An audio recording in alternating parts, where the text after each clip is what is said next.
Hello दोस्तों, राधे राधे, जय श्री कृष्ण। आज हम आपको इस वीडियो में विष्णु पुराण के बारे में बताएंगे। संपूर्ण विष्णु पुराण प्रथम अंश का पहला व दूसरा अध्याय।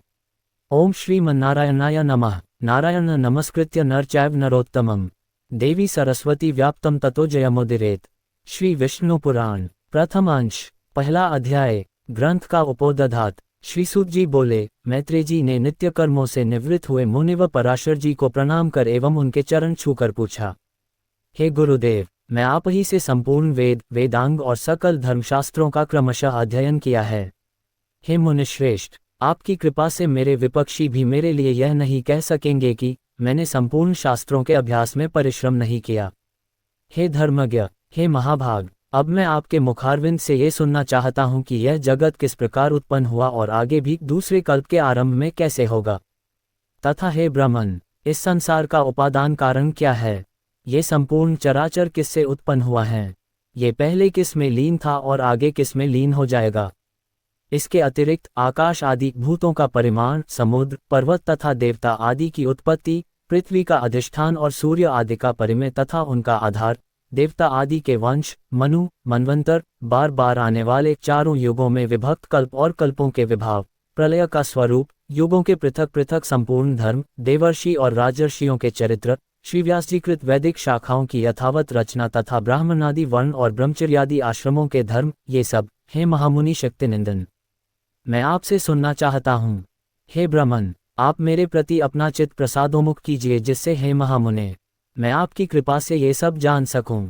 श्री पराशर जी बोले, हे धर्मज्ञ मैत्रेय, मेरे पिताजी के पिता श्री वशिष्ठ जी ने जिसका वर्णन किया था, उस पूर्व प्रसंग का तुमने मुझे अच्छा स्मरण कराया, इसके लिए तुम धन्यवाद के पात्र हो। हे मैत्रेय, जब मैंने सुना कि पिताजी को विश्वामित्र की प्रेरणा से राक्षस ने खा लिया है, तो मुझको बड़ा भारी क्रोध हुआ। तब राक्षसों का ध्वंस करने के लिए मैंने यज्ञ करना आरंभ किया। उस यज्ञ में सैकड़ों राक्षस जलकर भस्म हो गए। इस प्रकार उन राक्षसों को सर्वथा नष्ट होते देख मेरे महाभाग पितामह वशिष्ठ जी मुझसे बोले, वे वत्स, अत्यंत क्रोध करना ठीक नहीं, अब इसे शांत करो। राक्षसों का कुछ भी अपराध नहीं है, तुम्हारे पिता के लिए तो ऐसा ही होना था। क्रोध तो मुखों को ही हुआ करता है, विचारवानों को भला कैसे हो सकता है। भैया, भला कौन किसी को मारता है। पुरुष स्वयं ही अपने किए का फल भोगता है। हे प्रियवर, ये क्रोध तो मनुष्य के अत्यंत कष्ट से संचित यश और तप का भी प्रबल नाशक है। हे तात, इस लोक और परलोक दोनों को बिगाड़ने वाले इस क्रोध का महर्षिगण सर्वदा त्याग करते हैं, इसलिए तू इसके वशीभूत मत हो। अब इन बेचारे निरपराध राक्षसों को दग्ध करने से कोई लाभ नहीं, अपने इस यज्ञ को समाप्त करो। साधुओं का धन तो सदा क्षमा ही है। महात्मा दादाजी के इस प्रकार समझाने पर उनकी बातों के गौरव का विचार करके मैंने वह यज्ञ समाप्त कर दिया। इससे मुनिश्रेष्ठ भगवान वशिष्ठ जी बहुत प्रसन्न हुए। उसी समय ब्रह्मा जी के पुत्र पुलस्त्य जी वहां आए। हे मैत्रेय, पितामह वशिष्ठ जी ने उन्हें अर्घ्य दिया। तब वे महर्षि पुलह के ज्येष्ठ भ्राता महाभाग पुलस्त्य जी आसन ग्रहण करके मुझसे बोले। पुलस्त्य जी बोले, तुमने चित्त में बड़ा वैरभाव रहने पर भी अपने बड़े बूढ़े वशिष्ठ जी के कहने से क्षमा स्वीकार की है, इसलिए तुम संपूर्ण शास्त्रों के ज्ञाता होंगे। हे महाभाग, अत्यंत क्रोधित होने पर भी तुमने मेरी संतान का सर्वथा मूलोच्छेद नहीं किया, अतः मैं तुम्हें एक और उत्तम वर देता हूँ। हे वत्स, तुम पुराण संहिता के वक्ता होंगे और देवताओं के यथार्थ स्वरूप को जानोगे, तथा मेरे प्रसाद से तुम्हारी निर्मल बुद्धि प्रवृत्ति और निवृत्ति, भोग और मोक्ष के उत्पन्न करने वाले कर्मों में संदेह हो जाएगी। पुलस्त्य जी के इस तरह कहने के अनंतर फिर मेरे पितामह भगवान वशिष्ठ जी बोले, पुलस्त्य जी ने जो कुछ कहा है वह सभी सत्य होगा। हे मैत्रेय, इस प्रकार पूर्वकाल में बुद्धिमान वशिष्ठ जी और पुलस्त्य जी ने जो कुछ कहा था वह सब तुम्हारे प्रश्न से मुझे स्मरण हो आया है। अतः हे मैत्रेय, तुम्हारे पूछने से मैं उस संपूर्ण पुराण संहिता को तुम्हें सुनाता हूँ, तुम उसे भली प्रकार ध्यान देकर सुनो। ये जगत विष्णु से उत्पन्न हुआ है, उन्हीं में स्थित हैं, वे ही इसकी स्थिति और लय के कर्ता हैं तथा ये जगत भी वे ही हैं। इति श्री विष्णु पुराणे प्रथमेशे प्रथमोऽध्यायः। ओम श्रीमन्नारायणाय नमः। नारायण नमस्कृत्य नर चैव नरोत्तमम् देवी सरस्वती व्याप्तम ततो जयमुदीरेत। श्री विष्णु पुराण प्रथम अंश दूसरा अध्याय। 24 तत्वों के विचार के साथ जगत के उत्पत्तिक्रम का वर्णन और विष्णु की महिमा। श्रीपराशर जी बोले, हो ब्रह्मा, विष्णु और शंकर रूप से जगत की उत्पत्ति, स्थिति और संहार के कारण है तथा अपने भक्तों को संसार सागर से तारने वाले हैं। उन विकाररहित, शुद्ध, अविनाशी परमात्मा, सर्वदा एक रस, सर्वविजयी भगवान वासुदेव विष्णु को नमस्कार हैं, जो एक होकर भी नाना रूप वाले हैं, स्थूल सूक्ष्म में है, अव्यक्त कारण एवं व्यक्त कार्य रूप है तथा अपने अनन्य भक्तों की मुक्ति के कारण है। उन श्री विष्णु भगवान को नमस्कार है, जो विश्वरूप प्रभु, विश्व की उत्पत्ति, स्थिति और संहार के मूल कारण हैं। उन परमात्मा विष्णु भगवान को नमस्कार हैं, जो विश्व के अधिष्ठान है, अति सूक्ष्म से भी सूक्ष्म है, सर्व प्राणियों में स्थित पुरुषोत्तम और अविनाशी है, जो परमार्थत वास्तव में अति निर्मल ज्ञान स्वरूप है, किंतु अज्ञानवश नाना पदार्थ रूप से प्रतीत होते हैं, तथा जो काल स्वरूप से जगत की उत्पत्ति और स्थिति में समर्थ एवं उसका संहार करने वाले हैं। उन जगदीश्वर, अजन्मा, अक्षय और अव्यय भगवान विष्णु को प्रणाम करके तुम्हें वह सारा प्रसंग क्रमशः सुनाता हूँ जो दक्ष आदि मुनिश्रेष्ठों के पूछने पर पितामह भगवान ब्रह्मा जी ने उनसे कहा था। वह प्रसंग दक्ष आदि मुनियों ने नर्मदा तट पर राजा पुरुकुत्स को सुनाया था तथा पुरुकुत्स ने सारस्वत से और सारस्वत ने मुझसे कहा था, जो पर से भी परे, परमश्रेष्ठ, अंतरात्मा में स्थित परमात्मा, रूप, वर्ण, नाम और विशेषण आदि से रहित है, जिसमें जन्म, वृद्धि, परिणाम, क्षय और नाश इन 6 विकारों का सर्वथा अभाव है, जिसको सर्वदा केवल है इतना ही कह सकते हैं, तथा जिनके लिए यह प्रसिद्ध है कि वे सर्वत्र हैं और उनमें समस्त विश्व बसा हुआ है। इसलिए ही विद्वान जिसको वासुदेव कहते हैं, वही नित्य, अजन्मा, अक्षय, अव्यय, एकरस और हेय गुणों के अभाव के कारण निर्मल परब्रह्म है। वही इन सब व्यक्त कार्य और अव्यक्त कारण जगत के रूप से तथा इसके साक्षी पुरुष और महाकारण काल के रूप से स्थित है।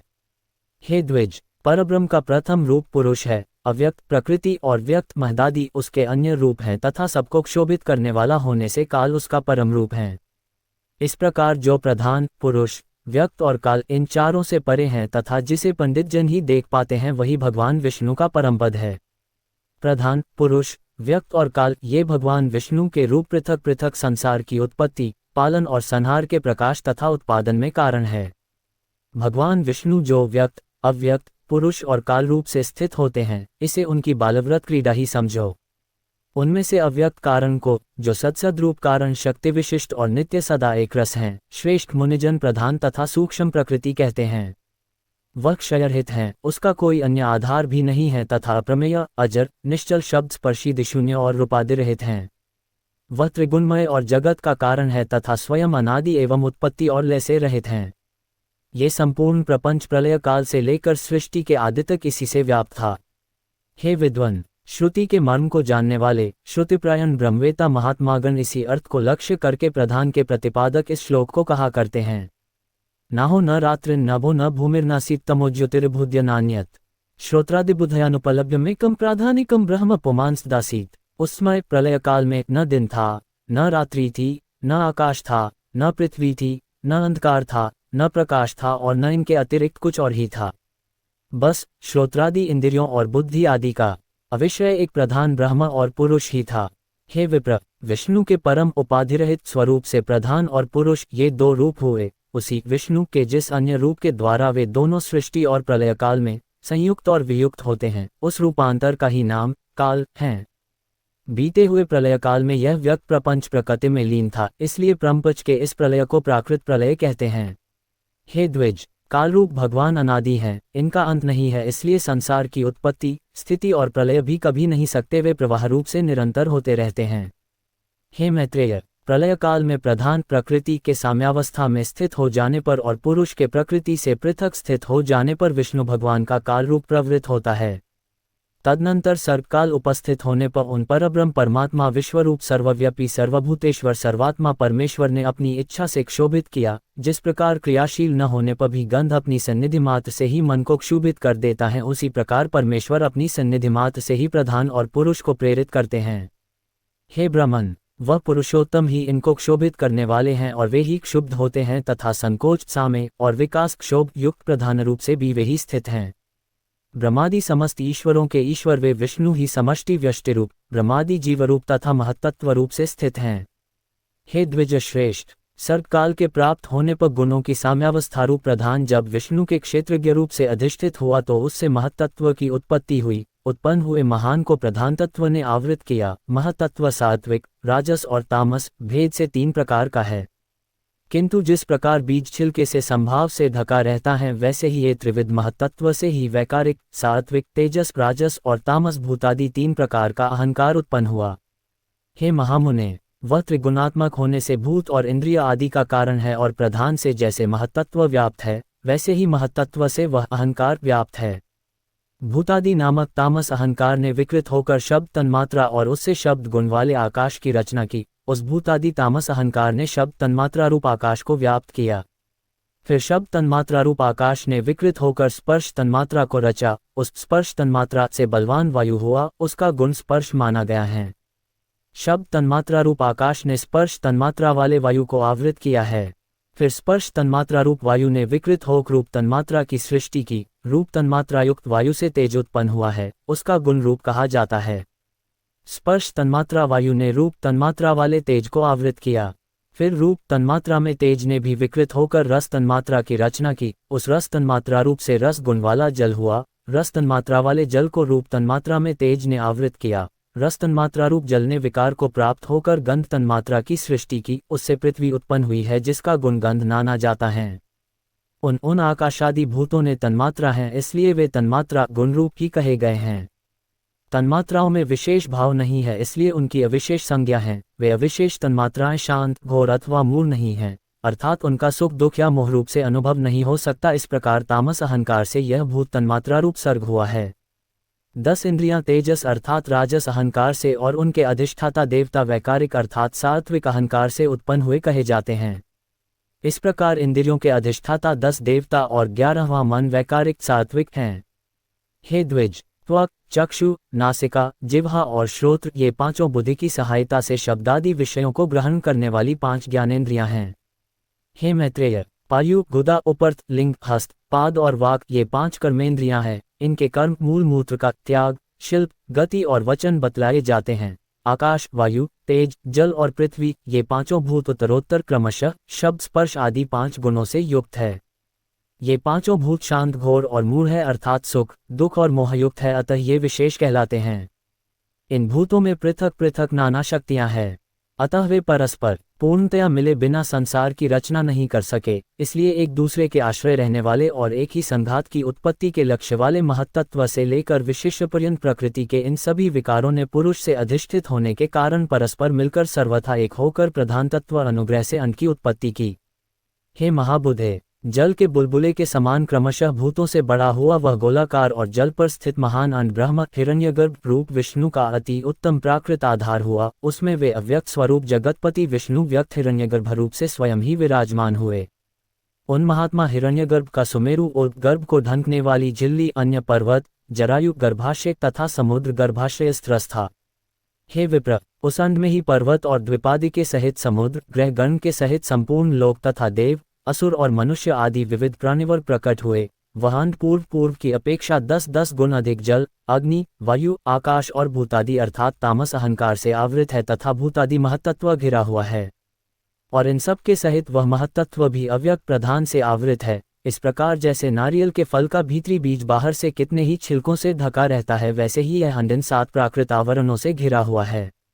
उसमें स्थित हुए स्वयं विश्वेश्वर भगवान विष्णु ब्रह्मा होकर रजोगुण का आश्रय लेकर इस संसार की रचना में प्रवृत्त होते हैं, तथा रचना हो जाने पर सत्वगुण विशिष्ट अतुल पराक्रमी भगवान विष्णु उसका कल्पांत पर्यंत युग युग में पालन करते हैं।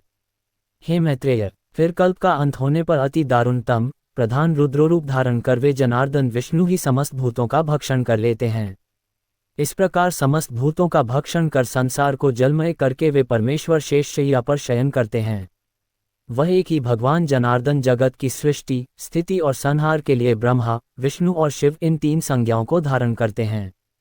वे प्रभु विष्णु सृष्टा ब्रह्मा होकर अपनी ही सृष्टि करते हैं, पालक विष्णु होकर पाल्य रूप अपना ही पालन करते हैं और अंत में स्वयं ही संहारक शिव तथा स्वयं ही उपसंत लीन होते हैं। पृथ्वी, जल, तेज, वायु और आकाश तथा समस्त इंद्रियां और अंतःकरण आदि जितना जगत है सब पुरुष रूप है, और क्योंकि वह अव्यय विष्णु ही विश्वरूप और सब भूतों के अंतरात्मा है, इसलिए ब्रह्मादि प्राणियों में स्थित सर्गादिक भी उन्हीं के उपकारक है। वे सर्वस्वरूप, श्रेष्ठ, वरदायक और वरेण्य, प्रार्थना के योग्य भगवान विष्णु ही ब्रह्मा आदि अवस्थाओं द्वारा रचने वाले हैं। वे ही रचे जाते हैं, वे ही पालते हैं, वे ही पालित होते हैं तथा वे ही संहार करते हैं और स्वयं ही संहर्त होते हैं। इति श्री विष्णु पुराणे प्रथमेशे द्वितीयोऽध्यायः। विष्णु पुराण तीसरा अध्याय। सूत महर्षि ने नारद मुनि की कहानी सुनाना प्रारंभ किया। पिछले जन्म में नारद ने एक दासी पुत्र के रूप में जन्म लिया था। वह दासी एक भक्त के घर में काम किया करती थी। उस भक्त के घर में सदा ऋषि मुनि, साधु संत अतिथि सत्कार पाया करते थे। बालक नारद उन ज्ञानियों की सेवा में लगा रहता था। जरूरत के वक्त उन्हें पानी पिलाया करता था। विष्णु भगवान की महिमाओं की चर्चा भी बड़ी श्रद्धा व भक्ति से सुनता था। नीर यानी पानी देने वाले बालक का नामकरण नारदशश करके वे लोग इसी नाम से उसे पुकारा करते थे। इस बीच नारद की मां सांप के डसने से मर गई। बालक नारद को अपने पिता का बिल्कुल पता न था। उसके साथ ही नारद को दासी पुत्र और अनाथ बालक कहा करते थे। कुछ ही दिनों में उस मकान के मालिक का स्वर्गवास हो गया। नारद को कहीं आश्रय नहीं मिला। वह इधर उधर भटकता था। भूख लगने पर यदि वह किसी मकान के सामने जाकर खड़ा हो जाता तो लोग उसे भगा देते थे और गालियां देते थे कि यह बालक ऐसा पापी है जिसे अपने पिता का भी पता नहीं है। नारद साधु स्वभाव का था, इसलिए नटखट बच्चे उस पर पत्थर फेंकते और उसे सताकर आनंद का अनुभव करते थे। गांव के लोगों से तंग आकर नारद सोचने लगा, इन मनुष्यों के बीच मेरा जन्म क्यों हुआ है? मैंने कौन सा अपराध किया है? ये लोग मेरे प्रति ऐसे अत्याचार क्यों करते हैं? आखिर कीड़े मकोड़े, जंगल के जानवर भी मजे से जी रहे हैं। शशियों सोचते हुए नारद जंगल की ओर चल पड़ा। उसे ऋषि मुनियों की बातें याद हो आईं। मुझे भी तपस्या करके देवताओं के बीच जन्म लेना है। शशियों निश्चय कर नारद ने तपस्या करना शुरू किया। अनाथों का जो रक्षक है, जो सारे जगत का पिता है, वही मेरे लिए भी पिता है।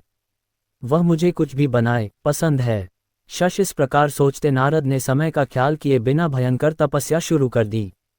नारद की तपस्या पूर्ण हो गई। उसके भीतर एक तेज ने प्रवेश किया। एक ज्योति के रूप में प्रत्यक्ष होकर विष्णु भगवान ने कहा, वत्स नारद, तुम मेरे अंदर विलीन होने जा रहे हो। इसके बाद तुम ब्रह्मा के मानस पुत्र के रूप में जन्म धारण करोगे। तुम चिरंजीवी होकर तीनों लोकों का भ्रमण करते हुए सदा मेरी स्तुति किया करोगे। शश। इसके बाद नारद ने विष्णु के अंश को लेकर ब्रह्मा के मानस पुत्र के रूप में जन्म लिया और देवमुनि के रूप में पूजा पाने लगे। विष्णु भगवान की लीलाओं के अवतारों में एक नारद का अवतार भी बताया गया है। ऐसे नारद मुनि से उपदेश पाकर ध्रुव तेज गति के साथ आगे बढ़े चले जा रहे थे। उस समय उत्तम कुमार रोते हुए आ पहुंचा और ध्रुव के सामने हाथ फैलाकर उनको रोकते हुए बोला, भैया आप कृपया जंगल में मत जाइए। आप जंगल में चले जाएंगे तो मैं किसके साथ मिलकर हरि का भजन करूंगा? मेरी माताजी ने आपको डांटा, पर मैंने क्या किया है? मुझ पर आप क्यों नाराज होते हैं? आप रुक जाइए। शशियों कहते हुए उत्तम फूट फूट कर रोने लगा।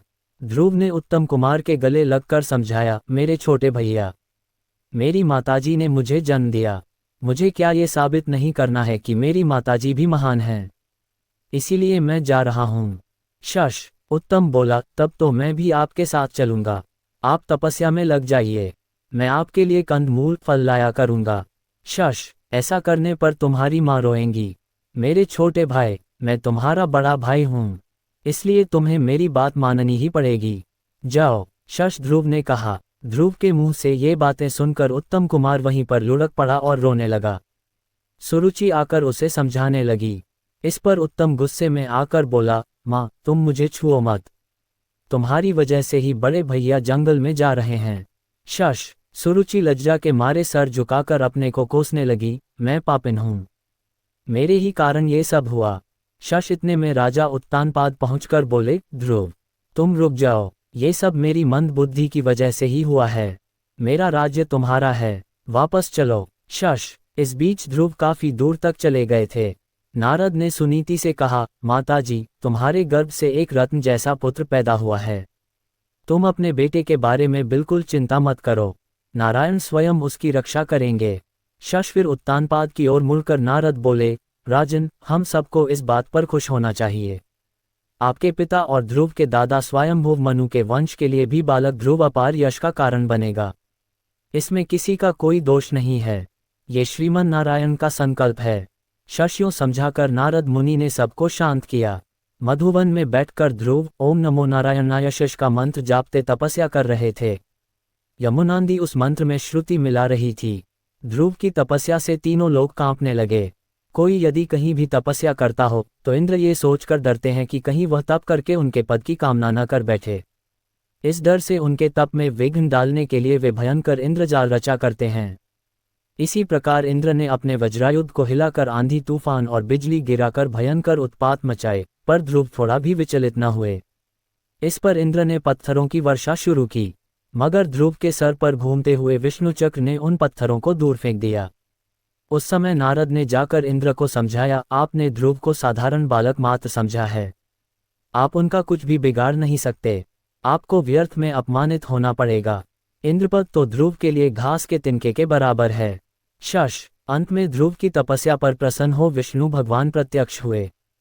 ध्रुव विष्णु के पैरों से लिपटकर अपार आनंद के मारे मूक रह गए।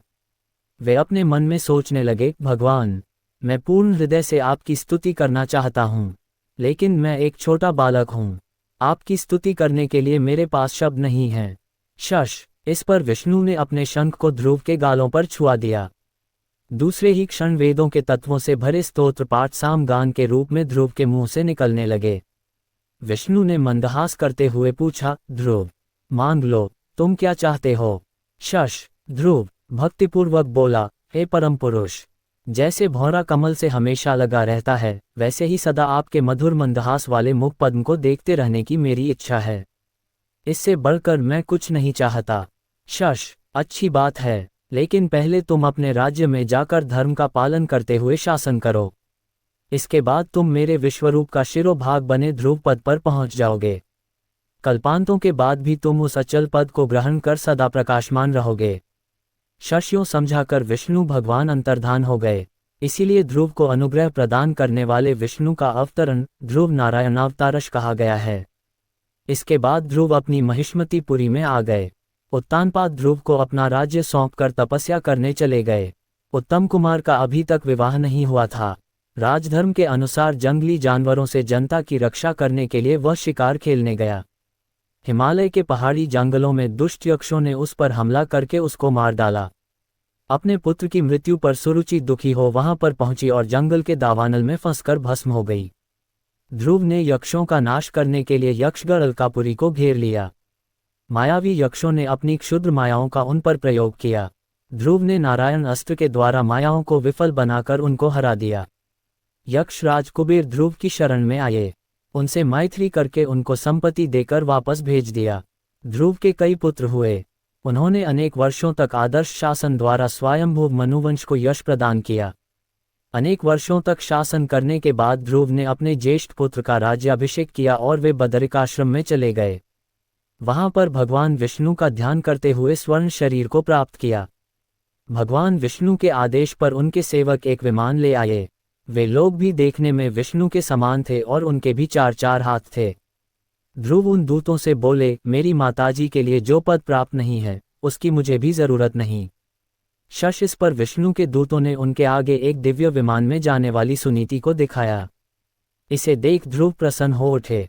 वे विमान पर सवार हो ग्रह मंडल, नक्षत्र मंडल तथा सप्तर्षि मंडल को पाकर ध्रुव पद पर पहुंचे। ध्रुव मंडल को विष्णु पद भी कहते हैं। विष्णु का निवास वैकुंठ भी वहीं पर है। ध्रुव देती में गोलोक भी होता है।